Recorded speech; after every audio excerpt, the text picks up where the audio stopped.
C'est parti pour la page rétrospective de la semaine, une occasion pour vous tous qui avez raté l'essentiel de l'actualité en cette période de campagne de vous rattraper. Nous recevons pour ces numéros quelqu'un qui tombe à pic, si on peut le dire. Pourquoi nous le disons? Vous allez les découvrir, l'essentiel dans cet échange. Nous recevons M. Henri-Christin Lungenja. C'est une figure connue de l'espace médiatique congolais. Henri-Christin Lungenja, il est secrétaire exécutif des collectifs 24, mais il est également directeur exécutif des Codod, à qui nous disons bienvenue sur les plateaux de Kin 24. Merci Ali et merci à tous nos téléspectateurs. Oui, Monsieur Henri, je dis vous êtes une figure connue parce que d'abord en passant par Kin 24, c'est pour la énième fois que nous vous recevons. Exact. De temps en temps sur terrain, entre la politique et la sensibilisation citoyenne, la mobilisation, nous sommes en période électorale. De manière générale, quel aperçu faites-vous de cette campagne qui va se terminer dans plus ou moins une semaine? Oui, bon, effectivement, ce qu'il faudrait savoir qu'au niveau du collectif 24, nous avions mis, il y a plus d'une année, un observatoire des normes et des élections démocratiques. Et sur base de cet observatoire, nous documentons toutes les étapes du processus démocratique parce que nous avons même publié le guide simplifié des normes des élections démocratiques et nous avons même publié notre document sur les principes du droit d'accès à l'information dans un processus électoral. Et c'est sur base de ça que nous faisons le monitoring, nous observons le processus tel que ça se passe. Et en ce qui concerne la campagne électorale, il y a aussi des normes qu'il faut respecter pendant la campagne. Et pendant la campagne, c'est le moment du rendez-vous où on doit montrer de quoi on est capable. Et avec des indicateurs bien clairs.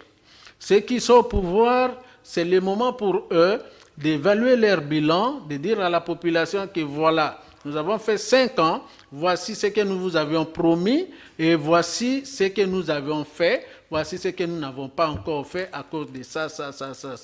Et si vous nous renouvelez encore la confiance, voici la ligne où nous voulons aller et comment nous allons contourner les difficultés qu'on a eues parce qu'on vient d'avoir l'expérience de 5 ans. Et ceux qui ne sont pas encore au pouvoir et qui postulent, et c'est à eux de dire, bon écoutez, nous voulons aller là-bas parce que ceux qui sont au pouvoir n'ont pas fait ça, sont incapables de faire ça. Et nous venons avec telle approche pour résoudre vos problèmes. Mais qu'est-ce que nous constatons? Nous constatons que les candidats présidents de la République, généralement, ne battent pas campagne sur des visions ou des programmes clairs. Je prends seulement un aspect ou 2 aspects, voire même 3 si vous voulez. Le premier aspect, tout le monde vous parle de l'éducation. Parce qu'actuellement, que ce soit les chefs de l'État, que ce soit d'autres candidats, les challengers, parlent de l'éducation. La gratuité de l'éducation qui est un droit constitutionnel, mais ils parlent, non, voilà, nous allons améliorer la qualité de l'éducation. Et lorsqu'ils disent qu'ils vont améliorer la qualité de l'éducation, ils se réfèrent du coup à la construction des écoles. On s'est dit, mais est-ce que la qualité, c'est seulement les infrastructures? Bien sûr, Hannah Arendt, un philosophe qui dit que le cadre aussi contribue à l'amélioration de la qualité. Mais ce n'est pas le facteur plus dominant. Parce qu'en passant, il y a un papa sur la rue qui m'a dit, mon fils, je vous avais suivi quelque part. Est-ce que, à notre époque, il n'y avait pas assez d'écoles. Il y avait ceux qui étudiaient même sous les arbres, mais qui savaient bien lire et écrire. Mais actuellement, vous avez des immeubles, les gens ne savent pas lire et écrire. À notre époque, lorsqu'un inspecteur arrive, c'est comme un Dieu qui est arrivé. L'inspecteur était au-dessus de la mêlée. Mais actuellement, l'inspecteur est même considéré par le gouvernement en bas même de l'enseignant du primaire. Alors, quel contrôle? Comment faut-il faire la qualité sans se référer à améliorer les conditions des garants de la qualité? qui sont les inspecteurs. Donc, du coup, aucun candidat, nous n'avons pas senti concrètement qu'il puisse dire que non, voilà, nous allons faire ça pour améliorer la qualité, nous allons renforcer les capacités d'intervention des inspecteurs, on va améliorer leurs conditions de travail pour que ces inspecteurs soient capables de contrôler les enseignants, les former et évaluer convenablement nos enfants. Aucun candidat. Mais il parle de la gratuité, il parle des écoles. De l'amélioration, du changement. Donc, il n'y a pas d'indicateur clair. Vous allez dans le domaine de la lutte contre la corruption. Tous les candidats présidents de la République vous disent « nous allons lutter contre la corruption ». Même celui qui est maintenant, nous allons lutter contre la corruption. Quand on sait qu'il y a beaucoup de cas, des arrestations dues à la corruption, au détournement, mais il n'y a même pas un rond qui est entré. Mais pour lutter contre la corruption, c'est ce que nous disons, il faut faire une révolution du contrôle. C'est-à-dire? La révolution du contrôle consiste à valoriser les institutions de contrôle. Parce que partout, ce sont pas seulement l'IGF. L'IGF, en fait, la corruption n'est pas que financière. La corruption passe par plusieurs aspects. Il y a la corruption même dans les engagements. Il y a la corruption, lorsqu'on veut embaucher quelqu'un, on donne de l'argent. L'IGF ne va pas contrôler ça. Sans qu'on tienne compte de la personne qu'il faut à la place qu'il faut. L'IGF ne viendra pas, par exemple, à l'EPST, contrôler tel enseignant, et comment vous l'avez engagé, est-ce qu'il a un bon dossier, est-ce que c'est un enseignant qui mérite. Ce n'est pas l'IGF. Donc, la révolution du contrôle voudrait que, vous renforcez le contrôle parlementaire. Malheureusement, nous n'avons le Parlement ce n'est qu'une caisse de résonance du pouvoir exécutif. Qu'est-ce qui vous fait dire ça? Alors, non, ce qui nous fait dire que nous pensons et nous constatons que nos parlementaires ne font que ce que le gouvernement veut. Et ils sont là que pour applaudir, mais là, il ne faut pas applaudir. Donc, prévez qu'il n'y a jamais eu de sanctions. On n'a jamais... Parce que le contrôle, lorsqu'il y a des cas de flagrance, il faut qu'il y ait des sanctions. Le contrôle parlementaire... Dans 5 ans durant, aucun membre du gouvernement, qui est tombé, aucun gestionnaire d'entreprise est tombé, alors que nous décrions. Donc, du côté, vous voyez le contrôle parlementaire, vous avez le contrôle administratif. Le contrôle administratif doit passer, renforcer la Cour des comptes. Troisième niveau de la révolution du contrôle, c'est le contrôle citoyen. Nous sommes dans une démocratie, le souverain, c'est le citoyen. Il faut que lui-même aussi ait des outils pour contrôler. Mais malheureusement, dans notre pays, pour que les citoyens puissent contrôler, dans un état de droit, il y a des textes que le gouvernement et le Parlement refusent de donner à la population, notamment la loi d'accès à l'information qui peut permettre à chaque citoyen d'aller demander les informations et les avoir et faire un bon contrôle. La loi portant protection des lanceurs d'alerte et les dénonciateurs des actes dits de corruption. Coup de chapeau, il y a la loi portant protection des défenseurs des droits humains qui a été promulguée, mais pour que ça soit complet, il faut encore qu'il y ait encore ces deux lois-là. La loi sur la liberté de la presse, maintenant on a l'ordonnance loi, bien qu'il y a des histoires qui fâchent un peu, mais il faut compléter avec d'autres lois. Et pour permettre à ce que le citoyen soit aussi en mesure de contrôler. C'est ça ce que nous appelons la révolution du contrôle pour lutter contre la corruption. Mais aucun candidat ne se réfère à toutes ces stratégies structurelles. Pour eux, ce sont des slogans. Vous allez, même dans les domaines, et en plus de ça, dans ce contrôle-là, dans cette révolution, il y a aussi la place de la justice. La justice qui doit sanctionner. Lorsqu'il y a des détournements, il faut que la justice sanctionne. Donc, on pouvait aller point par point. On verra qu'ils sont en train de battre les campagnes sur des slogans. Actuellement, ça devient des débats sur la nationalité, ceux qui sont au pouvoir, des attaques personnelles, tel n'est pas congolais, alors que le débat sur la congolité a été clos lorsque la Cour constitutionnelle a accepté tous les 26 candidats. Nous savons que tous les 26 candidats sont des Congolais. Alors, aujourd'hui, pendant la campagne, faire revivre encore les débats sur la congolité dans les meetings de la campagne, ce n'est pas respecter les institutions du pays qui sont la CENI et la Cour constitutionnelle. Donc, vous allez du côté des députés, c'est la même chose. les députés qui promettent d'aller construire les ponts, c'est les députés qui s'amènent comme des personnes solutions, des sauveurs, le Messie, et qui va résoudre tout, alors que ce n'est pas le rôle d'un député. Aucun candidat n'est passé pour dire, voilà, il y a tel problème qui se pose, dans notre arsenal juridique, il y a tel vide, et moi, je vais devenir député pour qu'il ait telle loi, et voici l'importance de cette loi. Et je vais faire le compte. OK. Donc, on est là, c'est vraiment, on ne sent pas un vrai débat. Et malheureusement, c'est ça qui n'a pas su organiser aussi des débats contradictoires. C'est dommage. Et c'est dans ce climat-là que ça ne permet pas aux citoyens vraiment de faire un vote éclairé. Monsieur Henri Pristel-Longenja, je vous ai présenté comme directeur exécutif des Codod et secrétaire exécutif des collectifs 24. Vous avez peint là un tableau sombre de la campagne électorale, presque 2 semaines après. Mais vous êtes homme du terrain, vous êtes sensibilisateur, vous êtes multidimensionnel.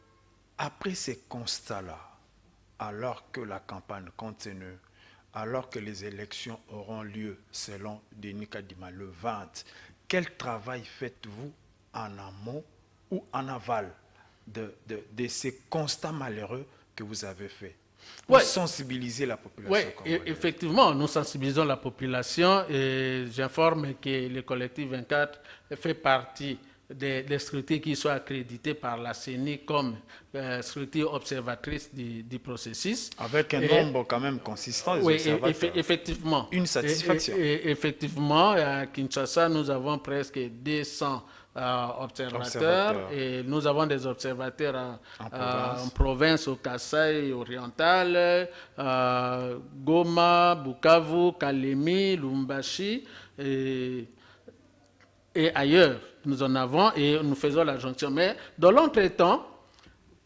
à cause de cette déception, nous avons aidé la population avec un cahier que nous appelons cahier pour le vote éclairé.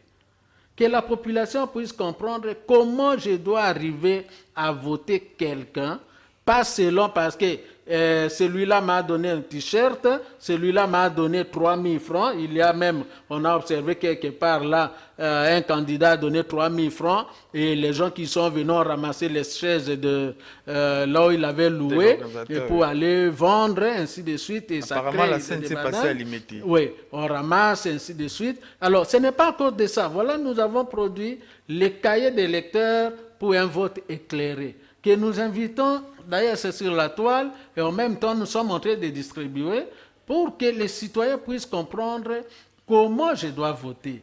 Alors, pourquoi je dois voter?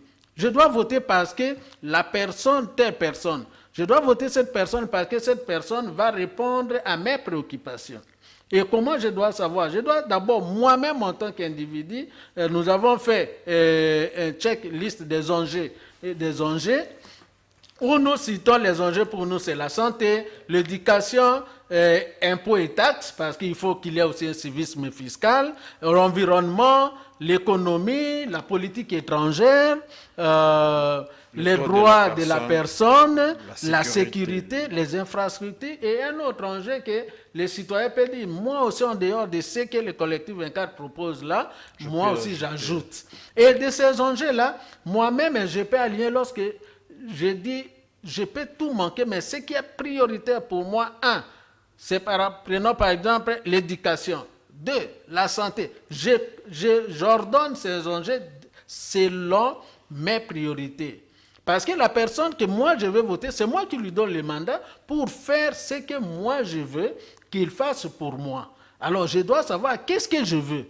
Alors lorsque j'aligne toutes ces priorités-là et que je dis pourquoi cet enjeu est important pour moi, je vais maintenant commencer à suivre les candidats, les projets de société des partis politiques, parce que je peux voter aujourd'hui M. Ali, mais si M. Ali est du parti politique KIN 24, il faudrait que je connaisse quelle est la politique de KIN 24. Parce que M. Ali, au-delà de ses propres convictions en tant qu'individu, il est dans un intérêt politique, il va faire la politique de son parti, selon la vision de son parti. son parti ou soit du regroupement politique. Donc il est important non seulement de connaître la personne, mais il est aussi important de connaître la logique et la philosophie du parti ou soit du regroupement politique de ces partis. Et j'aligne maintenant, je le suis. Et lorsque je suis en train de le suivre, je peux dire non, celui-là, tel qu'il est en train de parler, je pense que je peux lui faire confiance. Et c'est comme ça que nous avons produit ça. Et les jours de vote, déjà, à partir de là, aujourd'hui, si vous demandez à la population, tu vas voter qui? Bien que le vote est secret, mais quelqu'un va vous dire, je ne sais pas qui je vais voter. C'est encore un discours, c'est un discours récurrent. Oui, je ne sais pas qui je vais voter. Moi, je n'ai pas un candidat. Je n'ai pas un candidat. Mais s'il faut cet exercice que nous avons mis dans les cahiers de l'électeur pour un vote éclairé, certainement, il va avoir un candidat. Mais dans ces candidats-là, nous disons, vous avez votre candidat président de la République, son numéro de téléphone, vous avez votre candidat député national, il faut connaître son suppléant et quelles sont les relations qu'il a avec ces suppléants-là. Vous avez votre candidat député provincial, il faut aussi connaître son suppléant et quelles sont les relations qu'il a avec ces suppléants. Il en est même avec les conseillers et les relations avec son conseiller. Alors, et nous disons à la population que la vraie folie, c'est toujours de faire la même chose et d'espérer des changements. Nous plairons toujours, et ça c'est Einstein qui avait dit, nous plairons des changements, que le Congo ça ne change pas. Mais la folie c'est de faire toujours la même chose, les mêmes pratiques, et on espère un changement. Et mais dans le contexte électoral, c'est quoi faire la même chose dans le même contexte? Faire la même chose, c'est que nous votons parce que quelqu'un est de ma côté, de ma culture, nous sommes du même coin, donc un vote est tribal. Nous votons parce que celui-là avait jeté un parcellaire dans notre quartier. Nous votons parce que celui-là m'a donné un t-shirt, m'a donné 3 000 francs, ainsi de suite. On n'a pas une vision. Mais il faut qu'il y ait un changement. Voilà pourquoi nous avons donné même quelques critères pour aider la population à voter utile, en disant que, attention, lorsque vous allez faire ce vote-là, votre choix, attention, ne pas voter les opportunistes. Mais comment identifier les opportunistes? Les opportunistes qui changent de camp selon leurs intérêts. Mais on les connaît, non? Aujourd'hui, hier, avant ils étaient moboutistes. Hier, les mêmes sont devenus kabylistes. Aujourd'hui, ils sont tshisekidistes. Demain, ils vont devenir l'inconnu. Et tout ça, ce sont des opportunistes. Les gens qui vous disent clairement que moi, je ne peux jamais être dans l'opposition. Ça veut dire qu'il n'y a pas une vision. Ce sont des gens qui voient que leurs intérêts. Et nous avons dit aussi, il faut faire attention de ne pas voter celui qui va abandonner le mandat que vous lui avez confié pour devenir ministre ou mandataire. Parce que le vote, c'est un contrat social. Un député est venu demander le suffrage, que je vais faire ça lorsque je suis au Parlement. Personne ne bat campagne maintenant pour dire que lorsque je serai au gouvernement, lorsque je serai mandataire dans une société de la portefeuille, mais battre campagne, c'est lorsque je serai au Parlement. C'est un contrat social. Mais ils arrivent au Parlement, ils abandonnent, ils deviennent des ministres, ils deviennent des mandataires. Mais M. Henri, les problèmes c'est aussi ça. Et à ce moment-là, le mandat pour lequel on lui a confié, c'est ce qu'on appelle un détournement, c'est un manque de confiance, c'est un abus de confiance. Il y a deux faits. Alors, donc vous voyez que ça pose un problème. Nous voulons que celui qu'on va voter, qui reste là. Mais la loi n'interdit pas à un élu de laisser son mandat pour aller exercer la loi n'interdit pas. La loi n'interdit pas, mais ce sont des fonctions qui ne peuvent pas aller. Incompatibles. Ce sont des fonctions incompatibles. C'est pour dire que la loi interdit. Cette incompatibilité veut dire que la loi interdit. Malheureusement, dans les pratiques, comme il n'y a pas une éthique politique dans notre pays, alors on abandonne. Alors nous avons dit aussi que, attention, il ne faut pas voter ceux qui ont détourné l'argent de l'État dans l'impunité totale. Mais il y a de ceux-là qui ont été accusés de détournement, mais lavés par la justice. Oui, bon, c'est une justice, on connaît ce qu'elle est. La justice, il y a un problème. Le chef de l'État lui-même a déploré la justice congolaise. Donc, c'est pour dire qu'il y a un problème. Mais lorsque nous sentons que tel monsieur a détourné l'argent des rames, tel monsieur a tourné l'argent de tel projet, on a les 100 jours, on a le Tchiedjelou, on a la construction des écoles, on a beaucoup de projets dont l'argent est détourné, et ce sont les mêmes qui viennent encore demander, ce n'est pas que demain ils vont devenir des anges. Alors c'est là, comme la justice ne les a pas sanctionnés, mais la sanction populaire c'est dans les urnes, il ne faut pas les voter. Alors nous avons aussi dit, il ne faut pas voter celui qui a pris pour suppléant son membre de famille ou sa belle famille. Parce que ça devient des business politiques. C'est vraiment du business politique. Mais il se justifie selon les élus qui ont défendu cette disposition, qui ont refusé même que cette disposition ne soit pas intégrée dans la loi électorale. Ils disent que c'est pour des raisons sécuritaires. Non, Il arrive de temps en temps de voir les suppléants empoisonnés. Non, pas tellement ça. On a connu ces cas à l'époque de Mobutu. Les suppléants, c'était les meilleurs perdants. Les meilleurs perdants. C'est-à-dire quoi? Chacun a bâti campagne, on les connaît. Peut-être qu'actuellement, je vais voter un député. Je ne connais même pas son suppléant. Qui est ce député aujourd'hui qui affiche ou qui bat campagne avec son suppléant? On ne les voit pas, on les cache. Alors, comment demain, le même député, je le vote, comme ils veulent devenir des ministres, il devient ministre, il prend son épouse, il le laisse au Parlement. Alors que moi, je n'avais pas voté son épouse. Si c'était son épouse, parfois, je n'allais pas la voter. Lire, oui. Ou si c'était son enfant. Donc, vous voyez qu'il a abusé de la confiance. Alors, ces gens-là, qui ont, avant de voter, j'ai dit, je vais voter X. Son suppléant, c'est qui? Vous encouragez les électeurs à identifier pas les suppléants.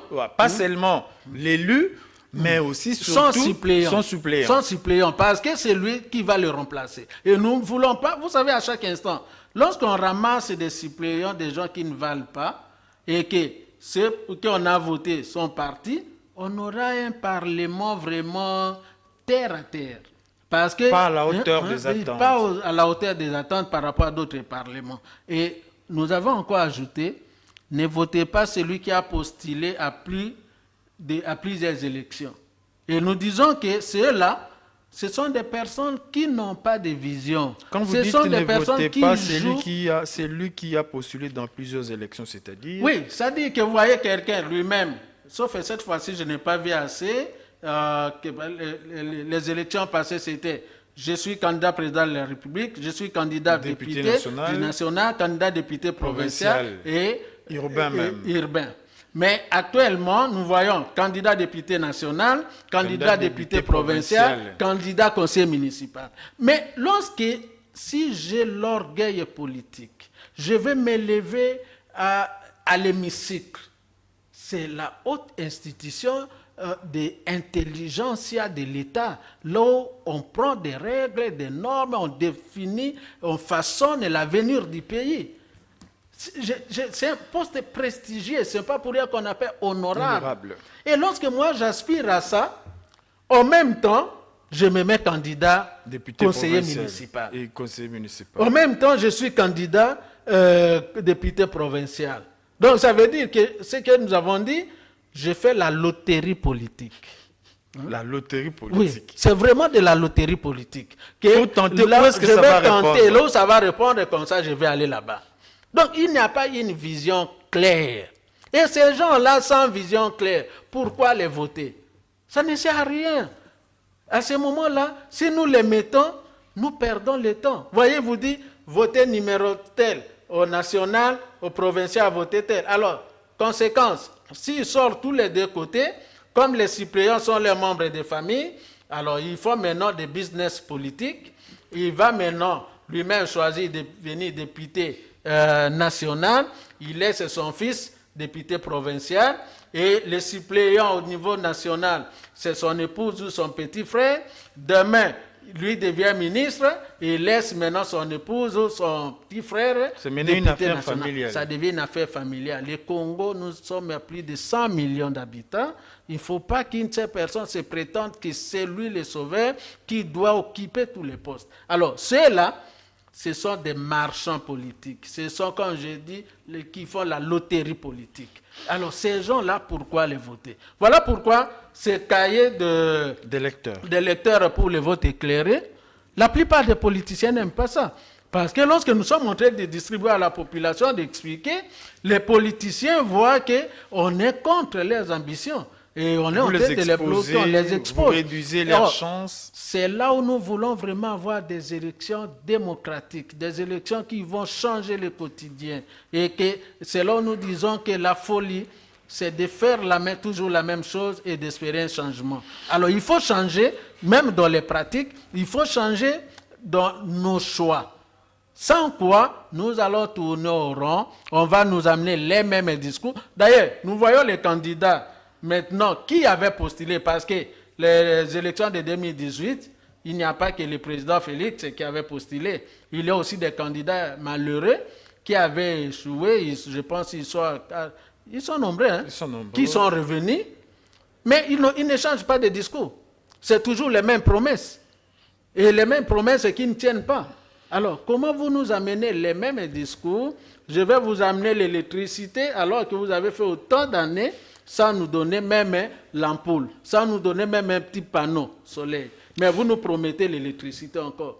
Donc, c'est vraiment la population n'est plus naïve. Voilà pourquoi nous faisons notre travail de sensibiliser la population que le 20, s'il y aura élection, qu'on puisse faire un vote éclairé, un vote utile. Un vote utile, c'est l'encouragement, c'est les souhaits de M. Henri Christel Ongenja, directeur exécutif des CODOD, mais aussi secrétaire exécutif des collectifs 24, qui est l'invité de notre page rétrospective.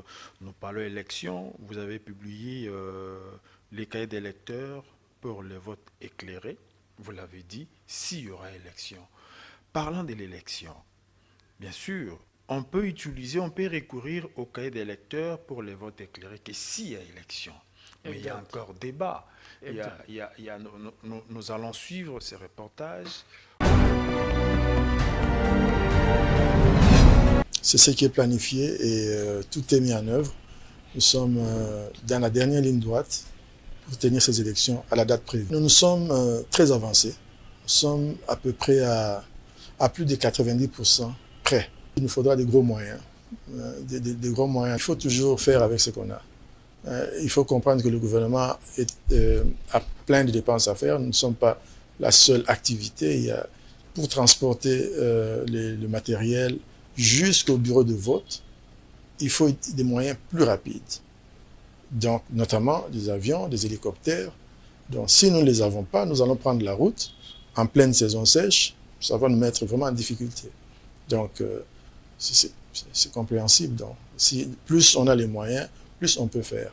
Mais si nous n'en avons pas assez, nous allons essayer de réfléchir davantage et trouver d'autres mécanismes pour acheminer le matériel, le personnel, etc. Ça peut prendre un peu plus de temps, mais quel que soit le temps que ça prendra, nous arrangeons toujours pour demeurer dans notre calendrier. Dans quelques jours, nous allons annoncer certaines mesures pour faciliter la tâche à ceux-là qui ont des problèmes avec leurs cartes. En attendant, c'est des duplicata qui sollicitent, on leur donne, mais au-delà, nous allons mettre en place des dispositions de telle façon que personne ne soit laissé de côté. C'est quelque chose que nous n'avions pas prévu. Le fabricant avait sous-traité la fabrication des cartes à une autre entreprise. Et la méthode utilisée, c'est l'usage d'une imprimante thermique au moyen de la chaleur.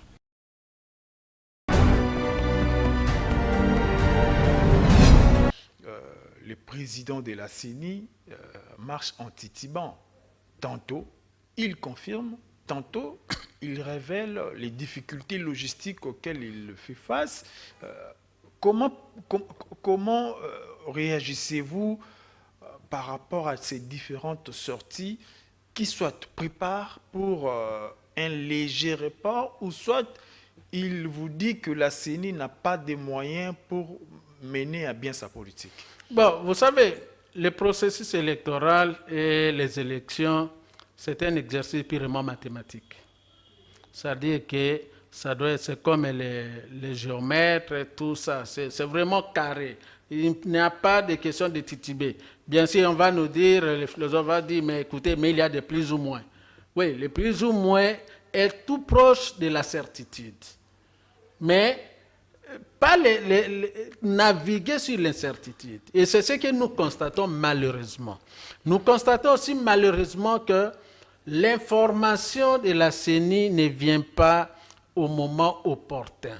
La CENI donne l'impression de communiquer, mais ne communique pas assez et ne communique pas vrai. Nous qui travaillons dans le secteur du droit d'accès à l'information, nous avons toujours fustigé que la CENI ne communique pas bien. Et s'il faut communiquer, c'est toujours en retard. Or, l'information, c'est un produit très, très périssable. Et que lorsque vous communiquez mal, ou vous attendez que ça passe pour venir communiquer, ça a déjà été pollué par la mésinformation, tout ça. Mais pour atteindre et laver tous ces coins-là qui ont été affectés ou infectés par la mésinformation, ça serait tard. Et c'est ça le péché de la CENI. Depuis lors, la CENI, depuis qu'elle a commencé, en publiant même les calendriers, toutes les étapes, la CENI ne faisait que publier à côté les contraintes. Et ces contraintes, on aurait voulu que dans le cadre de concertation, qu'on analyse à fond toutes ces contraintes-là. Malheureusement, lorsque nous allons dans le cadre de concertation, ça se transforme en cadre d'information. Ce n'est pas le cadre d'information. C'est la CENI qui parle, qui fait le discours, on donne juste quelques questions et puis c'est fini. Or, dans un cadre de concertation, on expose un problème, et on cherche discute, des solutions. Et on trouve des solutions. Ok, face à ça, qu'est-ce que nous retenons? Nous retenons ça comme proposition. Bon, ok, c'est ça la concertation. Mais je ne vois pas un cadre, nous participons dans le cadre de concertation avec la CENI et la société civile. Je n'ai jamais vu un cadre où on est sorti avec une résolution claire, si ce n'est qu'aller recevoir les informations. Alors, même le dernier cadre que la CENI nous avait convoqué au niveau du Palais du Peuple, après avoir reçu les candidats, est-ce que le gouvernement aujourd'hui a cet argent? Est-ce qu'ils vont emprunter? Et s'ils empruntaient et que les élections tournaient autrement par rapport à ceux qui ont pris des engagements, celui qui va gagner va dire, nous devons d'abord auditer. Et si on audite, on trouve qu'il y a des détournements et qu'il refuse de payer. Ça va poser un problème. Alors, est-ce qu'il y a vraiment un investisseur, un opérateur qui va prendre les risques de donner ses moyens comme une dette à la République démocratique du Congo? Est-ce que le gouvernement a ses moyens? Et dans une semaine, le pays est vaste. Comment il va arriver? Et pendant on était dans le cadre de concertation, certains kits étaient encore au Corée. Et lorsqu'on nous montrait au Corée, c'était dans l'entreposage. C'était même pas dans les conteneurs pour qu'on puisse les transporter et venir ici à Kinshasa.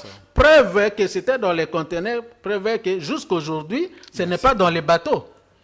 Or, si c'était dans les bateaux, ça serait en cours de route. Mais lorsqu'on doit prendre les avions, ça veut dire que ce n'était même pas dans les bateaux, et alors que la CENI avait dit qu'ils avaient acquis au moins 23 bateaux.